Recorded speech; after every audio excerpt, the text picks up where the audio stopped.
Le Paris Saint-Germain du Qatar a osé franchir le Rubicon. Le Paris Saint-Germain aurait proposé à Johan Laporta une somme de 200 millions d'euros pour Lamine Yamal.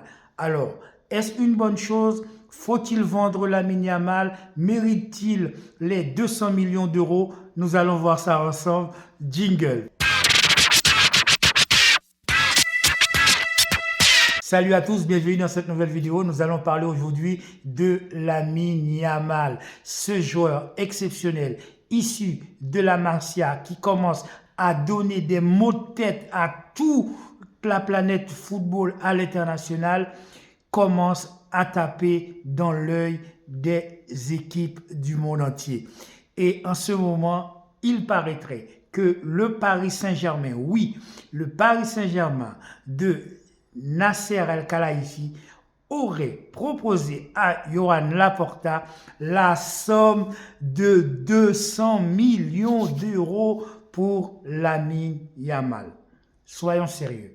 Lamine Yamal est un prodige du football. S'il n'est pas blessé, il est appelé à devenir l'un des plus grands joueurs de cette planète, pur produit de la Masia, comme l'a été un certain Lionel Messi. Gaucher comme Lionel Messi. Capable de jouer sur un côté comme aurait pu l'être Lionel Messi. Je ne dis pas que Lamine Yamal est en train de devenir le Lionel Messi bis, parce que nous savons tous que Lionel Messi est, comment dire, inimitable, irremplaçable. Mais Lamine Yamal, mes amis, est en train de devenir un joueur exceptionnel. Mais la question que l'on se pose, est-ce que Lamine Yamal mérite les 200 millions que propose le Paris Saint-Germain pour ce joueur? Sur le plan comptable, je pense que 200 millions ou 300 millions ou 400 millions peut-être ne sont même pas suffisants pour Lamine Yamal. Parce que quand on connaît non seulement l'âge du joueur, il est très jeune, ses capacités techniques, ses potentiels, on sait que c'est un joueur qui sera forcément bankable. Donc ça veut dire quoi? Quel que soit le club qui va investir sur Lamine Yamal est sûr d'avoir un retour sur investissement, parce que en termes de football, en termes de qualité, Lamine Yamal pourra toujours permettre à cette équipe, à ce club de rentrer dans ces investissements et ainsi récupérer sa mise de départ. Mais on va essayer d'aller plus loin. Lorsque vous prenez un joueur de 16 ans qui n'a encore jamais rien gagné, qu'est-ce qu'a gagné Lamine Yamal en tant que joueur de football? Rien pour l'instant.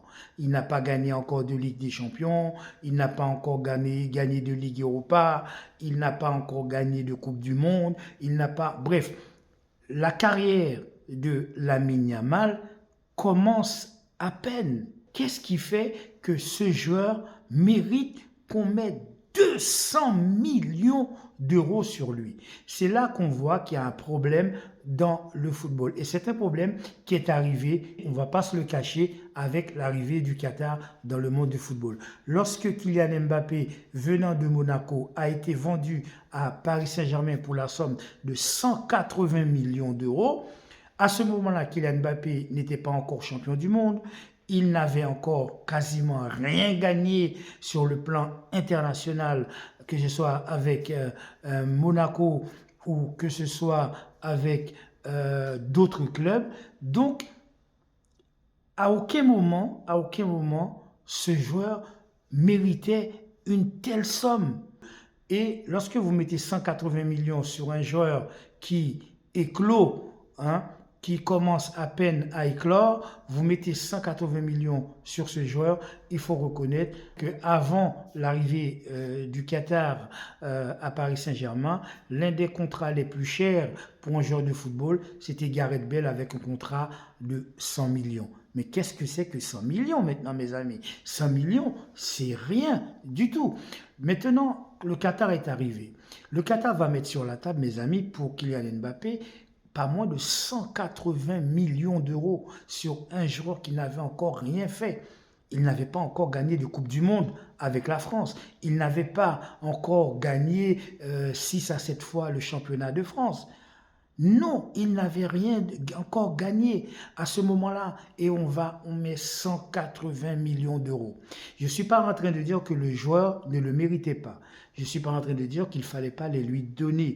J'ai dit quand on le fait, eh bien, on rentre dans un cercle vicieux où le prix des joueurs sont exponentiels, où le prix des joueurs augmente de plus en plus. Bientôt, un joueur de foot, dès la naissance, dans son berceau, en couche-culotte, parce qu'on aura fait un pari sur un joueur en disant que ce joueur va devenir un très grand joueur, on va parier sur lui. Effectivement, vous faites un pari sur l'avenir. Ce pari peut être gagnant, mais ce pari peut être perdant. Parce que lorsque vous mettez autant d'argent, eh bien, les autres joueurs qui sont dans d'autres clubs vont se dire, mais mince alors, si lui qui n'a rien gagné, qui n'a encore rien fait, a gagné, touche 50, 60 millions d'euros par an, pourquoi moi, qui a déjà gagné, je sais pas, 2 Ligues des Champions, qui a déjà été finaliste de la Coupe du Monde, etc., etc., pourquoi moi, par exemple, je n'aurais pas, s'il vous plaît, cette somme? Il faut reconnaître quand même que cela engendre un dérèglement dans le monde du football.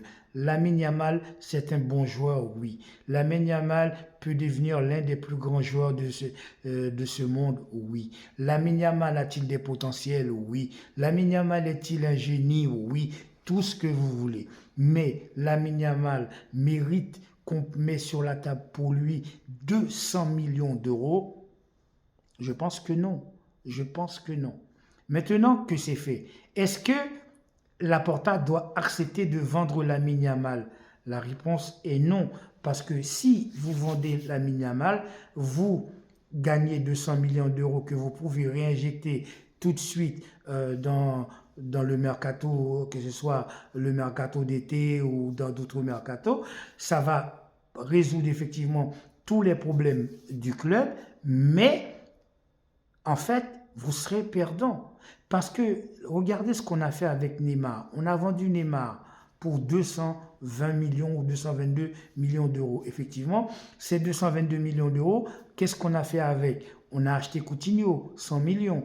On a acheté Dembélé, 130 ou 140 millions. Mais est-ce que Dembélé et Coutinho, est-ce que ces deux joueurs ont pu remplacer Neymar? Non.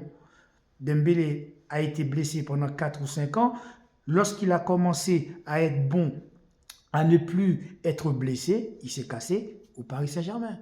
Est-ce que Coutinho a été bon? Non. Lorsque Coutinho était dans son club, à Liverpool, lorsqu'il était dans son club, il était très bon. Et une fois qu'il a été vendu au FC Barcelone, ce n'était plus le même Coutinho. Alors que Neymar, Messi et Suarez, dans un trident exceptionnel, marquaient but sur but, et ce joueur a été vendu au Paris Saint-Germain, et après, on connaît la suite de l'histoire. Je pense que donner Lamine Yamal à 200 millions, 300 millions, même 400 millions à Paris Saint-Germain, ce sera de détruire la carrière de Lamine Yamal. Parce qu'on avait un joueur qui était à la Masia, un certain Xavi Simons, qui était un des pépites montants de la Masia. Ce joueur a voulu partir au Paris Saint-Germain. Jusqu'à l'heure d'aujourd'hui, il est encore joueur du Paris Saint-Germain. Il a été prêté, mais il est encore joueur du Paris Saint-Germain. Et on a vu ce qu'est devenu Xavi Simons, qui a été baladé de droite à gauche, etc., qui n'a pas sa place en l'équipe première de Paris Saint-Germain. Maintenant qu'il commence à marquer des buts, peut-être qu'ils vont le faire revenir, mais sinon, il n'avait pas sa place en équipe première à Paris Saint-Germain. Donc, oui ou non, faut-il vendre Lamine Yamal à Paris Saint-Germain pour 200 millions, même 250 millions, même 350 millions? Je pense que ce serait une hérésie. Ce joueur ne doit pas être vendu, quel que soit le prix qu'on offre pour Lamine Yamal. Déjà, je trouve que la somme est indécente. 200 millions sur un jeune joueur qui n'a encore rien fait, c'est une dinguerie exceptionnelle. Le monde est devenu fou. L'argent maintenant n'a plus aucune valeur. L'argent n'a plus aucune valeur. Maintenant, vous avez 100 000 euros, 200 000 euros, 1 million d'euros. Maintenant, c'est comme si vous n'avez rien. C'est comme si vous n'avez rien. L'argent n'a plus de valeur. Comment on peut mettre 200 millions d'euros sur un jeune joueur qui n'a rien donné? En fait, comment peut-on vouloir mettre 200 millions d'euros sur un jeune joueur qui n'a rien encore fait de sa vie? Bon, il va faire, c'est sûr, mais c'est sa première année. Lamine Yamal est un joueur en devenir. Ce n'est pas encore un joueur qui a une carrière exceptionnelle devant lui. Bien sûr, ça va le devenir. Il n'y a aucun doute là-dessus. Mais ce n'est pas une carrière exceptionnelle, comme s'il avait fait des trucs extraordinaires, qui fait que en ce moment, il coûte 200 millions d'euros. Donc, voilà. Donc, je pense que le monde du football est devenu complètement dingue. Voilà, c'est tout pour aujourd'hui. N'oubliez pas de liker, de commenter et me dire ce que vous en pensez. Soyez sages, prenez soin de votre famille et restez tranquille, sortez couverts. Et à très bientôt pour une nouvelle vidéo. Ciao!